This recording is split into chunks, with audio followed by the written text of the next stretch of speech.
மர்மங்கள் நிறைந்த சாபம் பெற்ற காடு தலக்காடு. தலக்காடு காவேரி ஆற்றின் இடது கரையில் அமைந்துள்ள ஒரு பாலைவனம் போன்ற நகரமாகும். இந்தியாவின் கர்நாடக மாநிலத்தில் உள்ள பெங்களூர் மாவட்டத்திலிருந்து 133 கிலோமீட்டர் தொலைவில் உள்ளன தலக்காடு. மைசூர் மாவட்டத்தை சேர்ந்தது. மைசூரிலிருந்து 45 கிலோமீட்டர் தொலைவில் உள்ளன. தலக்காட்டில் 30க்கும் மேற்பட்ட கோயில்கள் இருந்ததாக நம்பப்படுகின்றன. ஆனால் சில கோயில்கள் மட்டுமே காணப்படுகின்றன. மற்ற கோயில்கள் எல்லாம் மணலுக்குள் அடியில் புதைந்துள்ளன. தாலா மற்றும் கடு என்ற இரட்டை சகோதரர்கள் கதை. அவர்கள் வேட்டைக்காரர்கள். இந்த ஊருக்கு அவர்கள் பெயரே சூட்டப்பட்டன. புராணத்தின்படி சோமதத்தன் என்ற முனிவரும் அவரது சீடர்களும் தவம் செய்து கொண்டிருந்த போது ஒரு காட்டு யானையால் கொல்லப்படுகின்றனர். அவர்கள் அடுத்த பிறவியில் யானைகளாக பிறந்தனர். இந்த யானைகள் ஒரு இளம மரத்தை வணங்கி கொண்டிருந்தன. இதை கண்ட தாலாவும் கடுவும் ஆர்வத்தினால் அந்த மரத்தை வெட்டுகின்றனர். அவர்கள் மரத்தை வெட்டும் போது மரத்திலிருந்து ரத்தம் முடிவதை கண்டனர். அதே மரத்தின் இலைகளையும் பழங்களையும் எடுத்து ரத்தம் முடியும் இடத்தில் பூசுமாறு ஒரு குரல் கேட்டனர். ரத்தம் முடியும் இடத்தில் மருந்தை பூசுவதற்காக அவர் அருகில் சென்ற போது ரத்தம் முடியும் சிவபெருமானின் உருவத்தை கண்டனர். அந்த மரம் அற்புதமாக மீண்டும் துளிர்த்தது. பின்னர் அந்த யானைகள் யாரும் அல்ல, மறுபிறவி எடுத்த முனிவர்களை என அவர்கள் அறிந்து கொள்கின்றனர். பின்னர் அவர்கள் அனைவரும் மோட்சமடைகின்றனர்.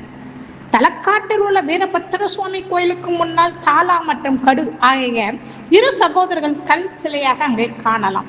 தலக்காட்டின் வரலாறு கிபி 2ஆம் நூற்றாண்டை சேர்ந்தன. பின்னர் பல வம்சங்களால் இது ஆழப்பட்டன. கங்கர்கள் கிபி 350 முதல் 1050 வரை இவ்விடத்தை ஆண்டனர். 11ஆம் நூற்றாண்டில் சோழர்கள் இதனை ஆண்டு வந்தனர். அதனைத் தொடர்ந்து விஜயநகர மன்னர்களுக்கும் இறுதியாக மைசூர் உடையார்களும் ஆட்சிக்கு வந்தனர். ராஜ உடையார் மைசூரின் அரசு உடையார் வம்சத்தை நிறுவியவர் ஆவார். 1610 விஜயநகர பேரரசு வீழ்ச்சியடைந்து கொண்டிருந்தனர்.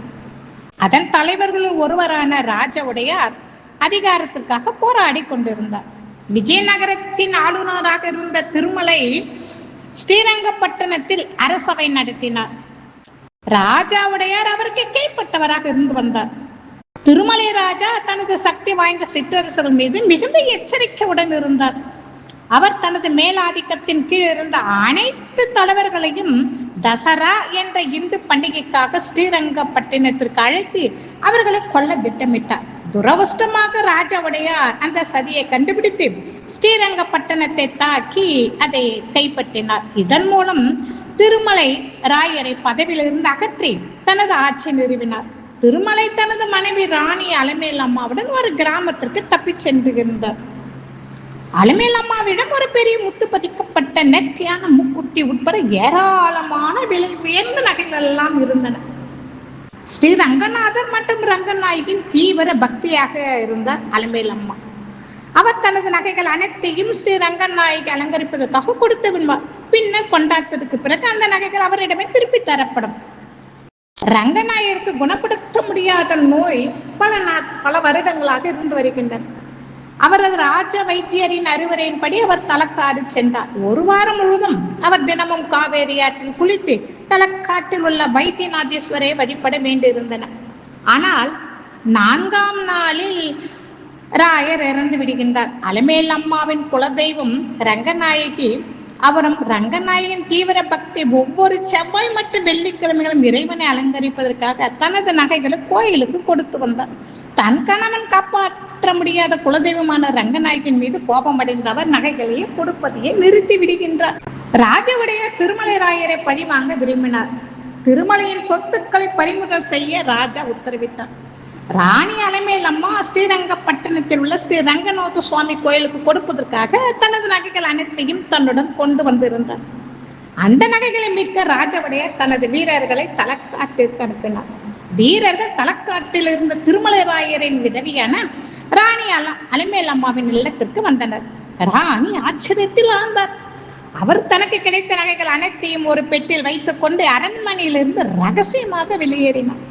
வீரர்கள் அவர்களது அறைக்கு நுழைந்த போது ராணி தப்பி விடுகின்றார். ராணி ஆற்றின் வெள்ளப்பெருக்கை கண்டும் காணாதமாக இருந்த ஒரு பாறையில் ஏறி ஏறுவதை அவர்கள் கண்டனர். அவர் தனது படையினரை பார்த்து உரத்த குரலில் போய், உங்கள் வைசரிடம் சொல்லுங்கள், நீங்கள் வாழ்ந்த காலத்தில் எங்களை வென்றீர்கள், ஆனால் இறந்த காலத்தில் அல்ல, உயிரை விட கௌரவமே முக்கியம் என்று கத்தினர். கை கூப்பி கண்களை மூடியபடி அவள் ரங்கநாத பெருமானிடம் தனது இறுதி பிரார்த்தனைகளை சமர்ப்பித்தாள். ஓ இறைவா, நான் ஒரு பக்தியாக உன்னிடம் என்னென்று உண்மையாகவும் என் கணவன் விசுவாசமாக இருந்திருந்தால் ஸ்ரீரங்கப்பட்டினத்தின் ஆன்மமிக்க வைஸ்ராயாக ஒரு சாபமாக இருக்கட்டும் என்று தனது கடைசி விருப்பத்தை அருளுங்கள் என வேண்டினார். அலமேல் அம்மாவின் மும்மடங்கு சாபம். தலக்காடு மணலால் நிரப்பப்படட்டும், மலங்கி ஒரு சுழலாய் மாறட்டும், மைசூர் மன்னர் வாரிசில்லாமல் இருக்கட்டும் என்று சாபமிடுகின்றார்.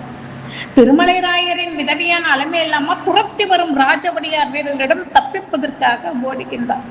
அவர்கள் குதிரையில் வந்ததால் அவளால் தப்பிப்பது கடினமாக இருந்தன. அவள் ரங்கநாத பெருமானிடம் உதவி வேண்டி முதல் சாபத்தை இடுகின்றாள்.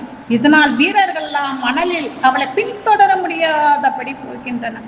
அவள் மேலும் தனது பிறந்த இடமான மலங்கி என்ற அருகில் கிராமத்துக்கு ஓடுகின்றாள்.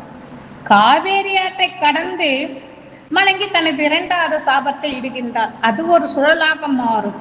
மரணத்திற்கு பிறகு தனது நகைகளோ உடலோ கண்டுபிடிக்கப்படக்கூடாது என்று அவள் விரும்பினாள்.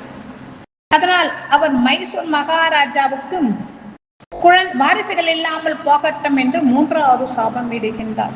இட்டு காவேரி ஆற்றில் குதிக்கின்றார். இந்த மூன்று சாபங்களும் ராஜ உடையார் ஆவணத்தின் காரணமாகவே இடப்பட்டன. 12 ஆண்டுகளுக்கு ஒருமுறை நடைபெறும் பஞ்சலிங்க தரிசனத்திற்காக தலக்காடு நன்கு அறியப்படுகின்றன. முற்காலத்தில் இந்த கோயில்கள் அனைத்தும் மணலுக்குள் மறைந்திருந்தன. இந்த 5 கோயில்களும் சிவபெருமானின் 5 வெவ்வேறு முகங்களாக அல்லது அவதாரங்களாக குறிப்பதாக நம்பப்படுகின்றன.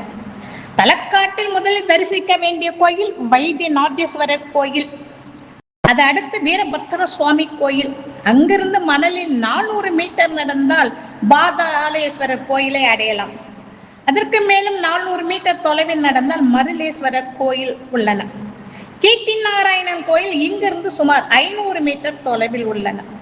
இத்துடன் இந்த 5 சிவலிங்கங்களில் 3 இங்கு உள்ளன. மற்ற 2 சிவலிங்கங்கள் மல்லிகார்ஜுன சுவாமி கோயிலிலும் அர்கேஸ்வர சுவாமி கோயில்களும் உள்ளன. இத்தகைய இடங்களுக்கு சென்று அங்கு ஈசனின் அருளை பெற்று வருவோமாக. திருச்சிற்றம்பலம்.